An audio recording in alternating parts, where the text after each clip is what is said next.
Vous êtes sur France 24 et vous avez raison. Bienvenue dans votre journal de l'Afrique. À la une ce soir, le Cameroun, où 8 immigrés africains sont arrivés expulsés des États-Unis. Après le Ghana, l'Eswatini, le Rwanda, la Guinée équatoriale et le Soudan du Sud, le Cameroun s'ajoute à la liste des pays africains qui acceptent d'accueillir des ressortissants des pays tiers expulsés par l'administration Trump. Nous irons sur place dans cette édition. À la une aussi, le Tigré, où le déploiement des troupes de l'armée fédérale éthiopienne s'intensifie. Cette région est au cœur d'un terrible conflit entre 2020 et 2022 qui a fait plus de 600 000 morts. Les tensions n'ont jamais été aussi fortes et le gouvernement accuse les Tigréens de préparer la guerre. Et ce soir, nous parlerons d'un tambour qui parlait au village, qui appelait à la guerre, qui unissait aussi tout un peuple. Plus d'un siècle après sa confiscation par l'administration coloniale française, le Djidji Ayokoué, trésor sacré des Hébriers, s'apprête à retrouver la Côte d'Ivoire. Et pour en parler, nous recevons la ministre ivoirienne de la Culture, Madame Françoise Remarque.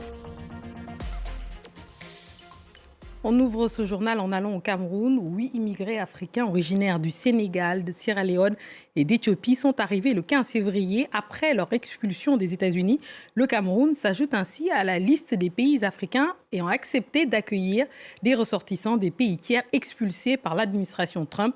Après le Ghana, l'Eswatini, le Rwanda, la Guinée équatoriale et le Soudan du Sud, aucun accord entre le Cameroun et les États-Unis encadrant ces transferts n'a été rendu public. On fait le point avec notre correspondant à Yaoundé, Marcel Amoko. Ils sont 15 au total, ces expulsés qui séjournent actuellement à Yaoundé dans une résidence mise à leur disposition par l'État du Cameroun sous la supervision de l'OIM, l'Organisation internationale pour les migrations. 8 de ces expulsés, parmi lesquels figurent 3 femmes, sont arrivés en provenance des États-Unis le 15 février dernier, rejoignant ainsi 7 autres personnes issues d'une première vague constituée de 9 personnes qui, elles, sont arrivées à la mi-janvier. Depuis, 2 femmes de ce premier groupe ont été renvoyées au Maroc. Selon Maître Joseph Frou, l'un des avocats, ces personnes expulsées par l'administration Trump ne peuvent pas être renvoyées dans leur pays d'origine. Il y a d'abord la Convention des réfugiés de 1951 et son protocole de 1967 qui oblige le Cameroun à protéger ces refoulés des États-Unis au Cameroun et non encore de les renvoyer dans leur pays natal. L'arrivée de ces expulsés sur le sol camerounais suscite des interrogations car malgré leur présence depuis plus d'un mois dans le pays, aucun accord entre les États-Unis et le gouvernement camerounais n'a été rendu public et malgré nos demandes auprès des autorités camerounaises, personne n'a pu nous dire les conditions qui encadrent le séjour de ces expulsés au Cameroun. On passe à l'Éthiopie où de plus en plus d'images d'amateurs montrent le déploiement des troupes de l'armée fédérale à la frontière du Tigré. Cette région, vous le savez, est au cœur d'un terrible conflit entre 2020 et 2022 et a fait déjà plus de 600 000 morts. Les tensions n'ont jamais été aussi fortes. Le gouvernement d'Addis Abeba accuse les Tigréens de préparer la guerre. Les précisions à Nairobi de notre correspondant régional, Bastien Renouille. Les images montrent de nombreux tanks déplacés en direction de la frontière avec le Tigré sur des camions. Il y a également de nombreux témoignages faisant état du déplacement de troupes, principalement depuis la région Oromia en direction de la région du Tigré. Alors, est-ce que le gouvernement éthiopien va lancer l'offensive d'ici peu? J'ai discuté avec un expert de l'Éthiopie, écoutez-le. Les mouvements de troupes sont probablement liés à de la dissuasion, pas nécessairement pour effectuer une offensive dans l'immédiat. Je pense qu'Abiy Ahmed veut montrer qu'il ne tolérera pas la fragmentation de son autorité. Récemment, le gouvernement éthiopien a accusé le Front de libération du peuple du Tigré, cette organisation politico-militaire qui est à la tête de la région du nord de l'Éthiopie, d'avoir signé un pacte avec l'Érythrée, le pays voisin situé au nord de l'Éthiopie, afin d'attaquer Addis Abeba.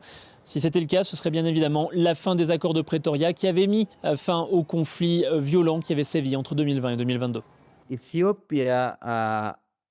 L'Éthiopie n'est pas dans une période de transition ou dans une période de stabilité post-conflit. Je pense que les accords de Pretoria ont permis de mettre fin aux hostilités mais ils n'ont pas résolu le problème politique profond. Le Front de libération du peuple du Tigré l'affirme, il est prêt à négocier avec Addis Abeba pour éviter un nouveau conflit. Il souhaite notamment plus d'autonomie, la protection des populations civiles ou encore le retour des personnes déplacées par le précédent conflit. Mais pour l'heure, il ne semble pas que les discussions soient entamées entre le gouvernement fédéral et le gouvernement régional du Tigré. Et c'est pour cela que le risque d'hostilité est extrêmement important à l'heure actuelle. On passe à notre page culture de ce vendredi qui s'intéresse ce soir à un retour hautement symbolique, celui du Djidji Ayokwe, tambour parleur mythique du peuple Hatchan, confisqué en 1916 par les autorités coloniales françaises et conservé pendant plus d'un siècle en France. Objet spirituel, instrument politique, symbole de résistance, son retour marque-t-il une nouvelle ère dans la restitution du patrimoine africain? Pour en parler, nous recevons la ministre ivoirienne de la Culture, Madame Françoise Marc. Merci d'être avec nous et bienvenue dans le JTA. Merci de me recevoir. Alors, que représente aujourd'hui pour vous et pour la nation ivoirienne le retour de Djidji Ayokwe, voilà, le tambour parleur sur le sol ivoirien? Alors, bien sûr, un aboutissement et surtout une fierté d'avoir pu arriver au bout de ce processus qui a été long. Le Djidji Ayokwe a été confisqué en 1916, donc 110 ans après. Il va pouvoir revenir sur ses terres. Donc, bien sûr, nous sommes très émus. Nous sommes aussi très fiers que nous ayons pu aboutir grâce à une relation exceptionnelle entre le président de la République, son Excellence M. Alassane Ouattara, et le président Macron à cet heureux aboutissement. En effet, le processus était long et oui, parce qu'il fallait. Chargé. Il était chargé, mais bien sûr, il fallait aussi passer par plusieurs étapes, dans l'étape parlementaire. Et à ce propos, je tiens à remercier vraiment tous les parlementaires qui ont compris l'intérêt que le Djidji Ayokwe revienne en Côte d'Ivoire, et particulièrement le président de la commission du Sénat, monsieur Lafont, qui, lors d'un voyage en Côte d'Ivoire, a constaté qu'il était temps maintenant que le tambour parleur puisse revenir sur ses terres. Alors ce tambour, il est à la fois un objet politique, spirituel et identitaire. Comment l'État entend-il respecter la dimension sacrée? Expliquez-nous déjà comment il va quitter le sol français avant d'arriver en Côte d'Ivoire. Alors le retour, cette restitution se fait aussi de manière assez singulière, à l'image des valeurs de la Côte d'Ivoire, des valeurs autour du dialogue, du respect mutuel, de la compréhension. Et cette restitution s'est faite avec beaucoup d'écoute et en impliquant dès le départ d'ailleurs la communauté Hatchan auquel il a été confisqué. Et la communauté Hatchan est intervenue à chacune des étapes. La première étape, ça a été bien sûr des échanges avec les conservateurs du musée du Quai Branly, parce que malheureusement, le tambour était très abîmé. Il a fallu le restaurer, et il a fallu aussi le restaurer tout en respectant le symbole de ce tambour. Et ce dialogue a permis d'abord, dans un premier temps, que pour la première fois, la communauté Hatchan vienne au musée du Quai Branly et puisse le voir. Ça a été un grand moment d'émotion. Puisse aussi invoquer nos ancêtres afin que les conservateurs puissent le restaurer.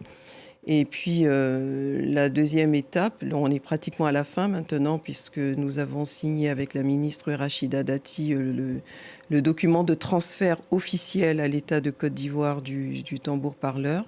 Les chefs Hatchan, des représentants des chefs Hatchan seront présents en début de semaine prochaine pour procéder à la dernière bénédiction afin que le tambour puisse voyager et revenir en Côte d'Ivoire. Donc on peut se dire que d'ici 2 mois maximum, le tambour pourrait rentrer à Abidjan, c'est ça? Il n'attendra pas 110 ans. Ah, il n'attendra pas 110 ans, c'est déjà une bonne nouvelle.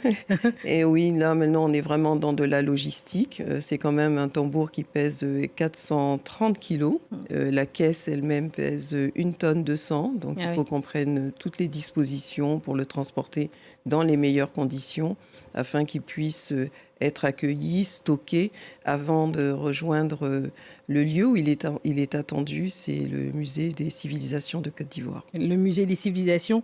Alors on se demande, pour vous, est-ce que cet acte de réparation historique Est-ce que ça marque un acte de réparation historique après plus d'un siècle d'absence?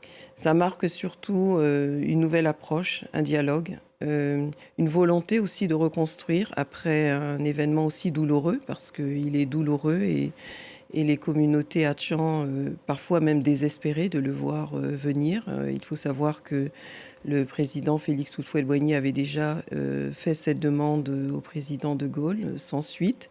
Feu le président Bédié avait aussi entamé cette démarche et il a fallu une rencontre, cette grande histoire entre le président Macron et le président Ouattara pour que finalement nous puissions aboutir à cet heureux événement. Est-ce que ça ouvre la voie à d'autres restitutions d'objets ivoiriens conservés en Europe, en France en particulier, mais en Europe en général? Alors, le sujet de la restitution, bien sûr, est au cœur de cette démarche. Et en Côte d'Ivoire, nous avons déjà identifié 149 pièces. Et c'est parmi, d'ailleurs, ces 149 pièces que le président Macron avait identifié le DJ Ayokwe. Ces pièces ne sont pas toutes au musée du Quai Branly. Il doit y en avoir une trentaine au musée du Quai Branly. Elles sont dans tous les musées. Et nous allons, et vous le savez, là, nous sommes en train de travailler, enfin, le Parlement français est en train de travailler sur une loi cadre qui permettra d'accélérer le processus de restitution, parce que jusqu'à présent, chaque objet devait faire l'objet d'une loi spécifique. Absolument. Qui sera, pour lequel la loi cadre permettra de faire des demandes à condition, en respectant un certain nombre de conditions. Il faudra bien sûr démontrer que les biens ont été confisqués dans les conditions que l'on sait. Donc oui, c'est un nouveau processus, mais au-delà de la restitution, je pense qu'on est aussi dans une approche aussi du regard de notre société, du regard des jeunes et du dialogue avec les jeunes sur ce sujet de la restitution. Oui. Et aujourd'hui, et dans notre approche, dans l'approche qui a été celle de la Côte d'Ivoire, il s'est agi aussi d'impliquer toute la société civile. Certes, le tambour appartient à la communauté Hatchan, mais il s'agit surtout de repenser, de mettre le sujet sur notre mémoire, sur notre identité, et d'interroger aussi les jeunes pour savoir est-ce que ce sont des sujets qui les intéressent. Est-ce que c'est un levier de transmission justement pour les jeunes? Comment vous comptez utiliser ce tambour, mais au-delà les œuvres de la restituée, comme un levier de transmission pour les jeunes générations? Alors ça a été le cas dans cette approche, dans cette restitution, puisqu'elle a fait l'objet aussi d'une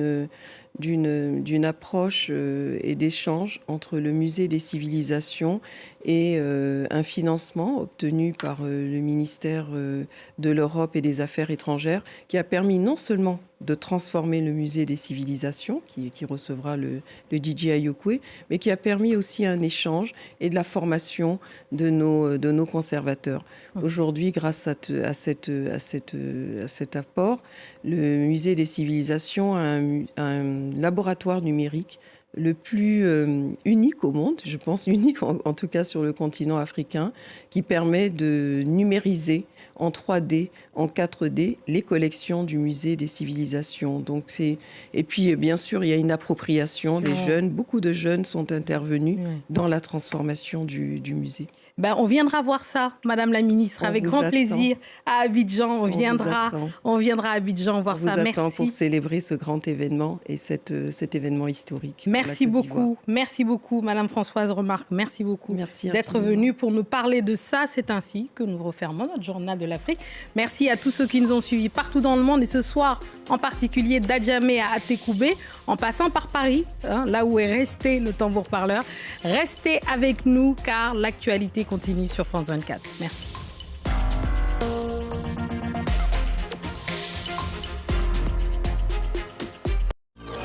L'actualité africaine, c'est tout de suite sur France 24. À la une ce soir. Politique, économie, développement, art, toute l'actualité africaine est sur France 24. Ça a suscité ma curiosité. Sur le terrain, nos journalistes interviennent dans chaque pays, dans chaque région, pour témoigner de l'émergence d'un continent aux richesses inégalées. L'Afrique, c'est une histoire que nous écrivons ensemble pour vous sur France 24. Journal de l'Afrique, restez avec nous, l'info continue sur France 24. Liberté, égalité, actualité.